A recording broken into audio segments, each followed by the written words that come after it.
Efecto Cascada. Un podcast de Explore.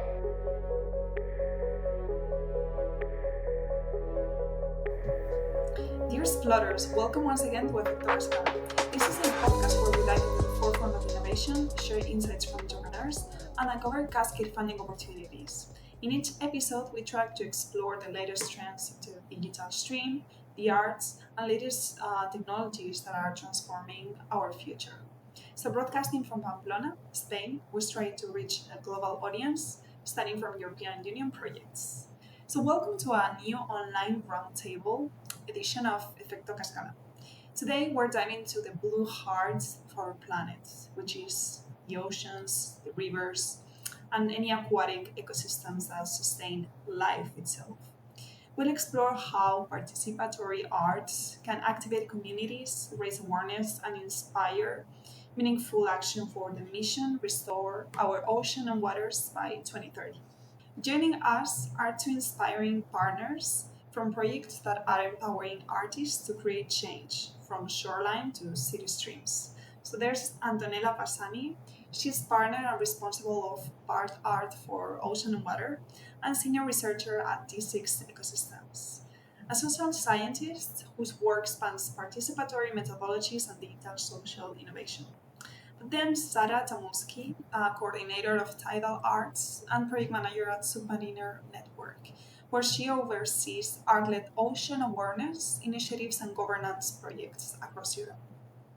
So grab your headphones, tune in, and it's time to explore the creative current transforming how we connect our water ecosystems. Welcome, Antonella and Sarah. How are you? Fine, thanks. Good, thank you.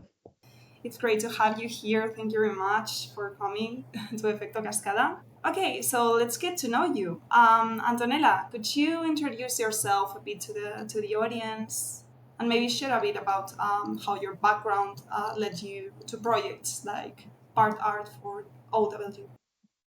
Yeah, sure, Paula. Thanks for inviting me in PARTART4OW and Water as a project. It's a pleasure to be here. So as you said, I'm a social scientist. I'm a sociologist with a minor in cultural anthropology. So my initial research was totally on something different, let's say. But then I entered the European Commission funds, let's say, working first on more anthropological things like social inclusion of migrant children or second generation kids, and then move a little bit. And so I entered the ICT world, so the technology and how technology could change the life of everybody, and from there to other topics in which normally I try to translate very technical, very scientific things into things that matter to people, or to help this kind of dialogue between scientists and non-scientists, non-experts. And so from co-design to impact assessment, communication, policy, etc. And now how I arrive in PARTART4OW and Water actually is from citizen science, because in the last year I've been working a lot on citizen science, so how citizens can help the scientific process. And art was another project in our other projects, and so at the end it was kind of a nice marriage to put together citizens, science, and art. And the water was an old passion of mine. I was supposed to work to be a marine biologist when I was a kid. Then I chose anthropology. I chose humans against whales, but now I'm back, let's say. How about you, Sarah? How are you? Could you share a bit about yourself also, and what led you onto leading TIDAL ArtS? Yeah, for sure. First of all, Antonella, it's so fun to hear your story and where you come from too. I also have a similar, I guess you could say, winding CV, someone who also dreamed of oceans and being a dolphin trainer before it was bad as a kid. So but I also come from a social science background and politics. So I had a master's in public policy and studied economics as well. My first step into the career world was in development work and also integration and social inclusion work. So I was doing projects, women's projects in the Middle East, and then also projects with refugees and migrants here in Germany. Then, yeah, about 3 years now ago, I joined SUBMARINER Network. So I made the jump also to kind of the environment and the ocean. So from people to the ocean, but at the end of the day, you kind of realize that it's all one, like different subject matter, but same themes, and that we are kind of one big world, the environment and people together.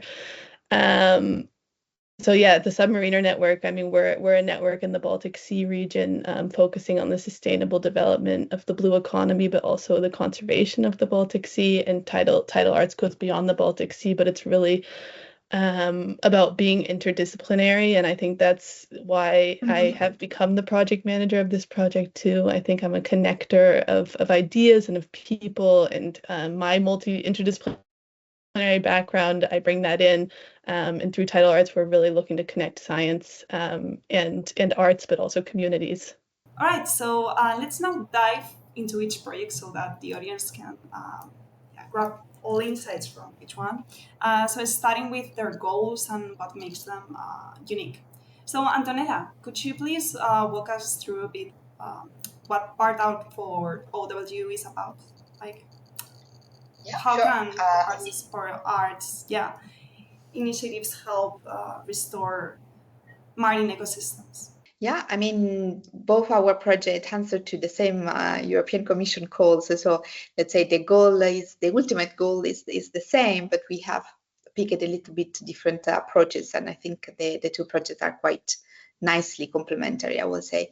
So PARTART4OW and Water, the main goal is to increase European citizens' ocean literacy. So to really support citizens to develop their bondage, their attention, their sense of care for the ocean and water. Exactly as we were saying, we are one word, but really the interdependencies between human being and ocean and water is a crucial one.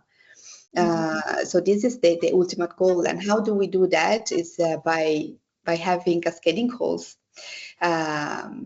Cascading calls that promote participatory art initiatives. That means for us really interdisciplinary projects in which science, art, and citizen engagement goes hand in hand in a power relationship that is equal. So the ideal project that we will finance, we will see these three elements going together and be really transdisciplinary, interdisciplinary, in the sense that we don't want the art to be the sort of beautifying of science, or citizens to be called just for providing data or for being spectator of an art exhibition. I mean, I'm not saying that these are not useful things. I'm not saying that these are not things that can help ocean literacy, but the challenge we pose ourselves is to go a little bit behind and have this support this mixing. Then the project that will be financed will go an accelerator process of 6 months in which they will develop the project, and we will offer training and mentoring and networking opportunity, of course. And at the final event, also the demo day for them to stage, let's say, the project results. Besides this, we have research on stakeholder engagement and stakeholder mapping.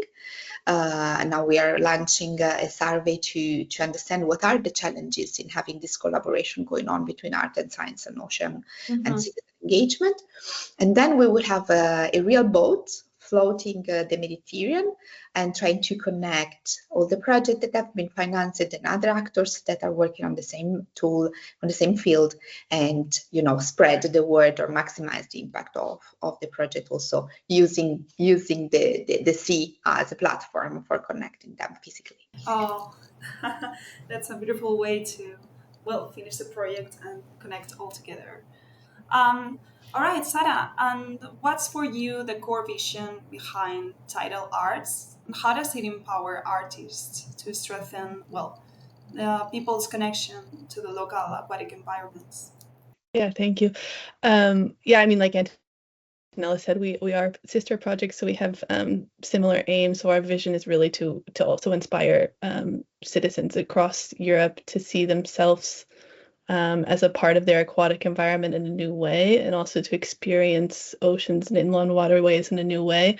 I think we also take the idea of citizen and maybe expand it, so that we're not only trying to, inspire youth or, even fishermen, but it can also be to inspire scientists to think about their subject matter in a different way, or inspire even artists to look at things in a different way.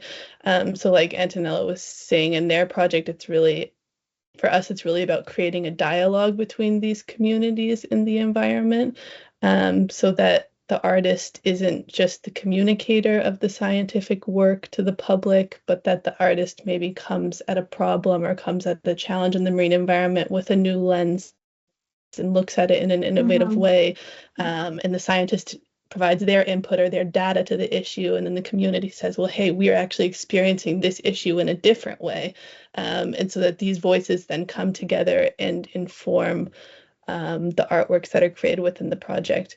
But yeah, so TIDAL ArtS, it's going to be going for 3 years, and really the core of it is this funding for artists. And our calls are specifically for artists or creative practitioners and collectives. So we are funding the creatives to then go out and work with these other actors and kind of respond to the challenges within communities across Europe. So whether that be pollution or biodiversity loss, or maybe challenges with the blue economy, challenges with a port, or something that a community is experiencing. So yeah, we empower the artists to do that and then to enter the communities and make these connections. And as you were saying, let's talk about the people making it happen, which are the artists, communities, and collaborators.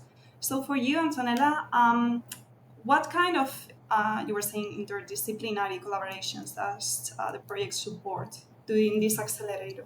Yeah, let's say that ideally we would like to see marine scientists or water-related subject scientists with artists, with communities that could be directly engaged or engaged in through association, NGOs, grassroots organization, etc. So besides interdisciplinary, for us it's also important intersectorality.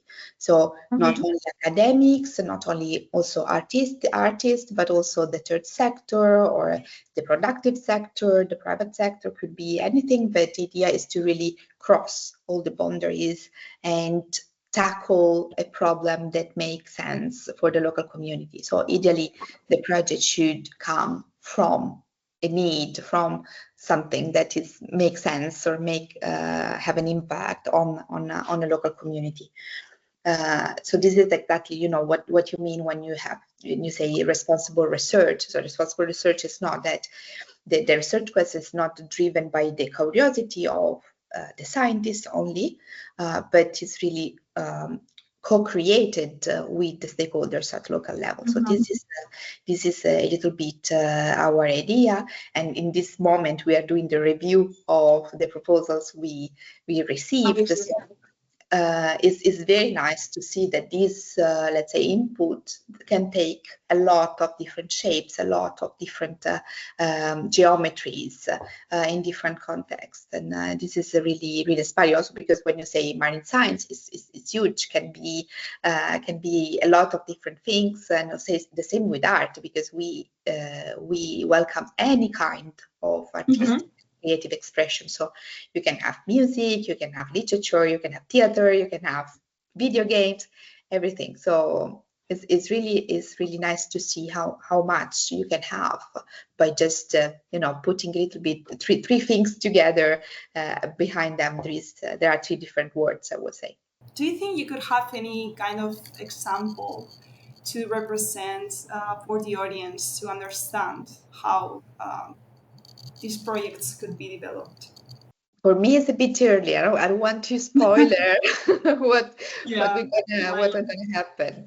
But let's say that there are other fields. We are not the first 2 projects working on art and ocean. So there have been many, at least some financed by the Commission before us, and you really can see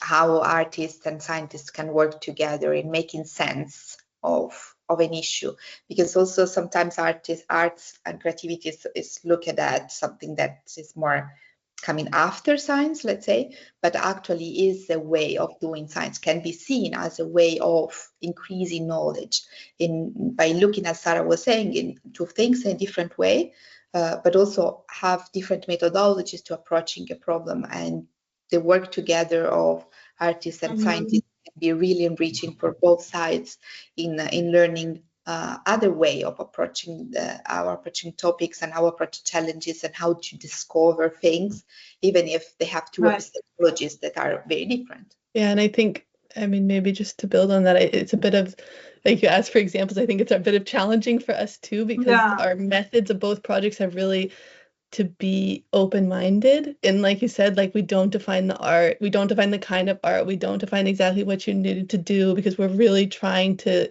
let people think out of the box and be innovative and come up with ideas and things that we might never have come up with. But there's really a lot of cool stuff out there. I mean, we have one member in our consortium also who is an artist and a designer who uses seaweed as a practice and a method, and also brings communities in to get to know seaweed and to experience seaweed in a different way. So she has gone from, started with a species basically, and then like opened up new worlds and communities to this new world through the species, and also created incredible installations. We have musical examples too, where people have used orchestra and brought communities into the underwater world. So there's, but I think the breadth is huge, and it's exciting to see what comes out. I think I mean, Antonella's calls have just closed, but like you mentioned, we have our Lighthouse calls open right now through June 14th. And this is kind of exactly what we're looking for, people to be innovative and connect communities and us to the ocean in new ways. I'm quite interested into how, because TIDAL ArtS is structured across 4 regional hubs, and there's a geographical approach here. Could you walk us through how does this work? Yeah, so the approach really is mirroring the EU's mission, Ocean Restore Our Waters, Restore Our Ocean and Waters by 2030. They set up 4 lighthouse regions, so they are the Baltic Sea, North Sea, the Atlantic, Arctic oceans, the Mediterranean Sea, and then the Danube, Black Sea basins. And the idea is that Europe is split up into these water basins where all the rivers then also flow into these oceans and seas, so then making up our one blue Europe, so to say. And so we took this structure for our project, and are financing 6 projects in each region. So the idea was really that we would also bring kind of this very Brussels EU language of mission ocean to communities, and kind of transfer what this mission and vision could be on a local scale, so through art. So that's why we took that approach, but I think it's kind of really remains to be seen if there will be different regional identities between them or not, because at the end of the day we talk about things like pollution, free waters, or restoring biodiversity in our seas, or having a sustainable blue economy, and I think these are pretty universal themes, and we're not restricting the themes per region, so artists can apply with any theme in any of the regions. But I think it's kind of too early to tell, but it will be interesting to see if we can also create or if some kind of identities come through the projects for the specific regions, maybe also ones that we weren't expecting. How does each project support artists, let's say, beyond funding? Because each one of them has either residencies or accelerators, mentorship. Yeah, I mean, maybe just to follow up for us, like on the call that's open now, which is the Lighthouse calls, the grants it's for 15,000 euro grants, and then we're going to be opening a residency call for 50,000 euro grants in the fall. So with the Lighthouse calls, the program is really a mentorship program, like a series of workshops, so where we will talk about where kind of the pressures of the different ecosystems will be introduced, and then there will also be workshops on connecting to the communities, connecting with science, and we will provide kind of matchmaking service also for the artists if they're looking to connect with specific scientists in their region or other actors in their region who they haven't yet connected with. And then in our residency program, which is really where 4 artists will be at art institutes in the different regions of Europe, that's an all-encompassing program on the ground where there are workshops with community actors, where they interact with scientists on the ground, and they then have a residency host who also guides them through the process, which is a year long. Yeah, we will have this accelerator process. That means that we will start in September with the boot camp. So the idea is to give training for all of the project together on topics that for us are crucial. For example, social inclusion, ethics, open science. So things that besides the specific topic of the project can help in increasing, making them more impactful. Also policy dialogue and how they can have a policy impact, etc. All these things. And then each of the project will have additional training on topics that make sense for them. For everybody, they will be training on communication, dissemination, also technical on filmmaking, for example. And then each project will have a mentor, and they will be accompanied through this 6 months process in this way. Yeah, for us, so it is a requirement for the artists that they create the piece and then show it within the project period. So each artist will be expected to have like an exhibition or a public showing or whatever kind of suits their piece. So we're going to fund 24 projects, so we should have at the end of the day 24 exhibitions across Europe. And then similarly, we have a final event, festival at the end where we will showcase probably a couple of projects, but we run into similar issues.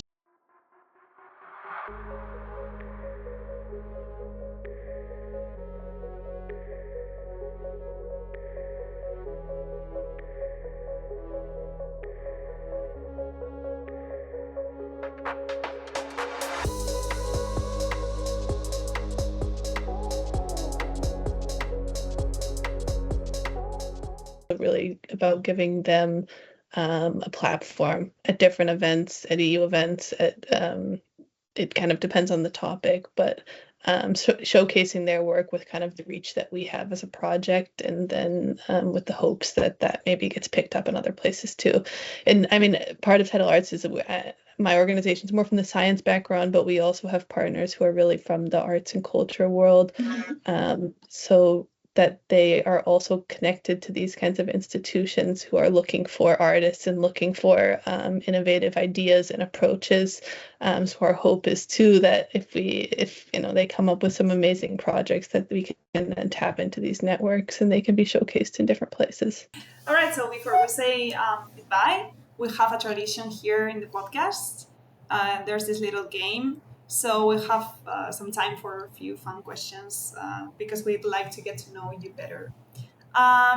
So first, this is how it's going to work. I'll be raising a question from the previous guest, and then you'll be the ones having the ball on your hands, and you'll be, giving a piece of advice, a fun fact either about yourselves or something that happened today or that you saw. And you'll be asking a question to pass on to the next guest. So I don't know how you'd like to split it, but either of you can answer or you can choose one, however you will decide. Go. What's the question? All right, so I actually have 2 questions, so we can do one for each. I don't care which one. So last guests are working on this European Union project called Game ER.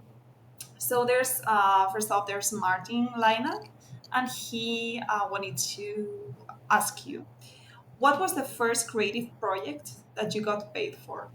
I can take this. This was nice.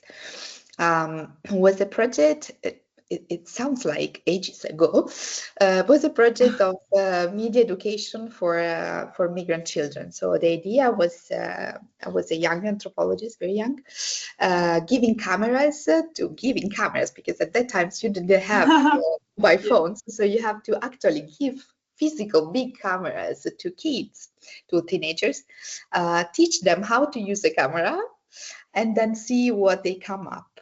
And through their visual creation, try to understand how their identity formation process was going on in being in a foreign country.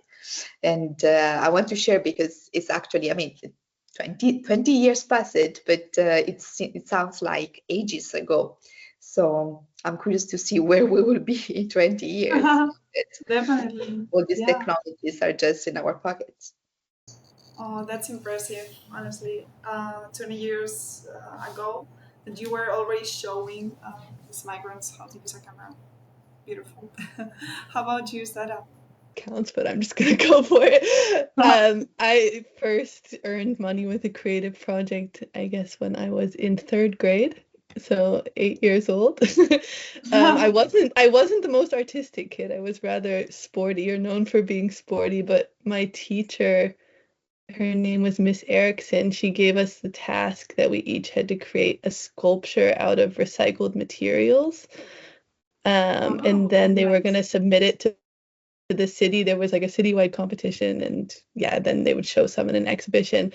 And I created an alligator, and I ended up winning 1st prize in the city competition and got $100. I'm originally from the US, which was pretty amazing for an 8-year-old. I think I bought a skateboard.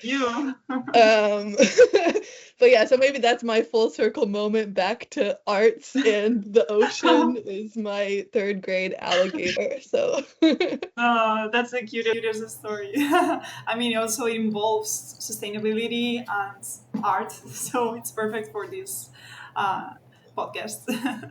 And then we have this Anastasia Barako. By the way, it reminded me, your story reminded me to another project, like similar one I had to do back in school.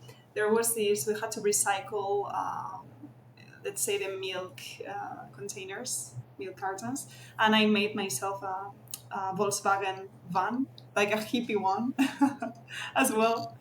So it was pretty fun to do that. All right, but then we have this other question from Anastasia Barakova. She's also working in game ER. And this one, it's a bit more challenging. So what has been the biggest project you were afraid of doing, but you did it anyway? I can go. It was a little bit embarrassed. It's a little bit embarrassing indeed. As I said at the beginning, my work travel was across different sectors, and my first project, big project, was a very big project, was about new technology, developing new languages, programming languages. Was super techy, and my training on new technologies was zero practically. So most of the time I was really trying to make sense of what they were saying, and I was like 24, 25, and the whole consortium was all male. It was not girl at all. Only one secretary, maybe, some administrative, but for all this 7 year of project, I was the youngest and the only female most of the time, and the only not tech person. So it was tough. But I think it was really one of the projects that taught me most in terms of interdisciplinary, but also how to work in across different nationalities, different languages, and the age and the gender boundaries that I was not fully even aware of maybe at that time, but it was part of the challenge, I would say. Could you, each one of you, share with our audience, one piece of advice, a fun fact, and a question? Okay, advice, very, very quick. Reach out to people. Reach out to people that know nothing about what you are working on or study on. Really make an effort to bridge and go. Mm-hmm. And then a question for the next one. I will ask what is their favorite water-related places, so the spot on the sea or in the river and the like that make them feel at home or that have good memories of. My piece of advice is to not be scared to chart and follow your own path.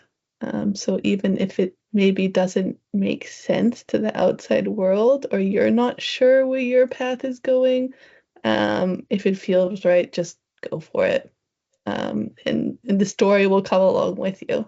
Yeah, I think if you can learn to live in this uncomfortable position between knowing exactly where you're going and where you're coming from, then you're pretty much gold. But that's hard. I'm working on that too. Yeah. And my question was a different angle, but maybe towards the question you asked Antonella. I was wanted to ask the next guest was, what is the most unexpected twist that their career has taken? All right, and what about the fun fact? Do you have any? Sarah, you go first now. I mean, I guess you could say, my fun fact right now is I'm at the German Baltic Sea right now, and I'm actually a big fan of birds and bird watching. So I'm going to go out and go to the beach later and see what birds are there. But I've been seeing the common terns over the last days, and they make huge migrations. So I'm always excited when they come back to the Baltic Sea every summer. So that's my fun fact. I think Arctic terns make the biggest migration out of any bird. How about you, Antonella? That I never, how do you say when you do I never sneaks once. I always have at least 3 and sometimes 5 or 6 or 7 or 10. So this and the noise I make is quite like a cartoon. So this is fun because when I have a cold, everybody is laughing, and I make people happy with my. All right. Thank you very much, Antonella and Sarah. It was a complete pleasure to have both of you here in the podcast, as well as the projects. Please, explorers, make sure to follow the projects on social media so you won't miss anything, and just keep updated on each move they make. And who knows, you might be the next water innovator, the one raising awareness among our communities. But this brings us to the end of this very special episode. We've been very honored to have these incredible leaders showing us how can we make this environmental transformation. So yeah, there's a role in each one of us in restoring our waters. So don't forget to subscribe to this channel or the podcast in your favorite streaming platform, because remember, we are available in Spotify, Amazon Podcast, and YouTube, because this is a video podcast. But stay updated so you won't miss any other Cascade funding open calls. But until next time, explorers, let's keep innovating together. See you. See you. Bye. Thank you.